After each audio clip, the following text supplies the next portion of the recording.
সংস্কারের নামে কালক্ষেপণ নয়, ২০২৫ সালের মধ্যেই জাতীয় নির্বাচন চাই বিএনপি। তবে সংস্কারের জন্য যৌক্তিক সময় দেওয়ার পক্ষে জামায়াত। আর উপদেষ্টা আসিফ মাহমুদ সজীব ভুঁইয়া বলছেন, শুধু একটি নির্বাচনের জন্য গণঅভ্যুত্থান হয়নি, প্রয়োজনীয় সংস্কার শেষে নির্বাচনের দিকে যাবে সরকার।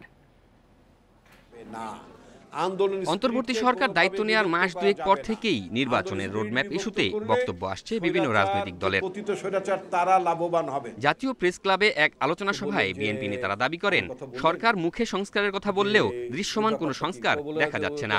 গণতন্ত্র ও ভোটাধিকার প্রশ্নে সবাইকে ঐক্যবদ্ধ থাকতে হবে। দৃশ্যমানভাবে সরকারের তরফ থেকে আমরা সংস্কারের সেই ধরনের কোনো উদ্যোগ আমরা দেখতে পাইনি, বরং আমরা দেখতে পেয়েছি সংস্কারের কথা বলে সংস্কারের প্রক্রিয়া পাশ কাটিয়ে তারা ওই হাসিনার পথ অনুসরণ করে তারা তাদের বিচারক নিয়োগ করছেন, তারা নির্বাচন কমিশনে নিয়োগ করেছেন।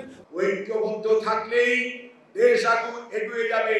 তাহলে পার্শ্ববর্তী ভাইয়েরা যে ধরনের মিথ্যা প্রপাগান্ডা তাদের সোশ্যাল মিডিয়াতে কোন জাতীয় মিডিয়াতে চালাচ্ছে, তাদের ষড়যন্ত্র কিন্তু থেমে নেই।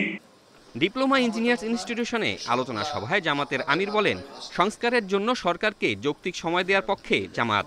যৌক্তিক সময় 5 বছর নয়, আবার 3 মাসও নয়, প্রয়োজনীয় সংস্কার শেষে নির্বাচন দিতে হবে। এখন যারা দায়িত্বে আছেন দেশের, তাদেরকে ক্ষমতাবান বলা যাবে না। তারা অল্প কিছুদিনের জন্য দায়িত্বে এসেছেন। একটা গণ অভ্যুত্থানের মধ্য দিয়ে জন আকাঙ্ক্ষার প্রতিফলন তাদের মাধ্যমে কিছু জনগণ দেখতে চায়। এদিকে ঠাকুরগাঁওয়ে এক অনুষ্ঠানে স্থানীয় সরকার উপদেষ্টা বলেন, শুধু একটি নির্বাচনের জন্য প্রাণ দেয়নি ছাত্র জনতা। আওয়ামী লীগের ধ্বংস করে যাওয়া সব প্রতিষ্ঠানের সংস্কার শেষে নির্বাচনের দিকে এগোবে অন্তর্বর্তী সরকার।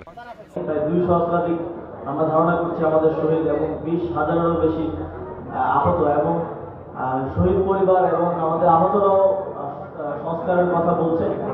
এই সরকারের একটা ক্লিয়ার ম্যান্ডেট হচ্ছে আমরা সংস্কার কার্যক্রমগুলো করব। স্থানীয় সরকার উপদেষ্টা বলেন, ফ্যাসিবাদী সরকারের পতনের পর নতুন লক্ষ্য ফ্যাসিবাদী ব্যবস্থার বিলোপ।